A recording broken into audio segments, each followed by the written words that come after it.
My name is Kirsty Lodge and I'm the marketing officer at Leeds Grand Theatre.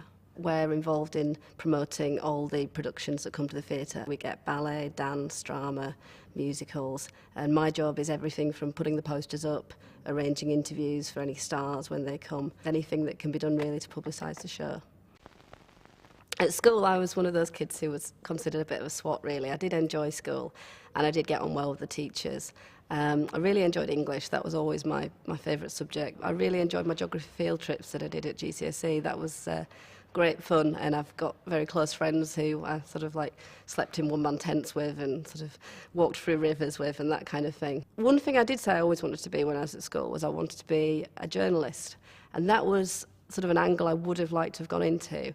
And kind of I do the opposite side now. I spend a lot of time talking to journalists. I did A-levels at school. I did my degree in public relations at Leeds Metropolitan. I did actually pass the entrance exam to Oxford, and I would have gone down there to do English had I got through the interview stage. But when I got to the interview, they said I was intellectually immature because I'd not read the complete works of Shakespeare. And I do wonder if I had have gone and done that sort of English literature course, whether I'd have gone into more of an academic field, and that would have been quite a different me, I think. I'd have ended up living away from family and friends and probably having a much better paid career, but probably more stressful. The course I did was very practically based, and we did what was called an adoption scheme, where you'd work for a company one day a week, and I worked at Harrogate Theatre for 2 years.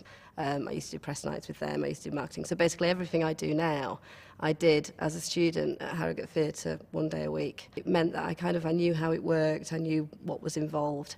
So when I came here for interview, I could say, yeah, I've done campaigns, I've helped interview people. So they were quite sort of pleased to take me on.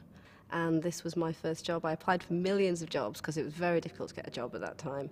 And I got the job, and basically I've never left. Whenever you're kind of having a bad day and you're feeling a bit like you've been, kind of just on the computer all day and you're going a bit mad, you can come into the auditorium, look around, and it hits you again that actually this is a beautiful place to work. You can go down and listen to the opera rehearsing, or you can have a sneaky look at while they're changing the set, sit in one of the boxes and see what's going on. And the whole atmosphere and energy fills you. And it's that actual live theatre that makes you remember why you work here. I'd say that the moments I've had here which have really meant something to me, which have made me cry, which have made me laugh, which have made me feel really enthused, are things when we've really involved the community. We had an open day where we basically invited anybody and everybody to come and basically look at every inch of the building. There were ladies who were like 97 years old telling us how they met their first husband, like sat on the back row of the stalls, and they were crying at remembering, the productions they'd seen.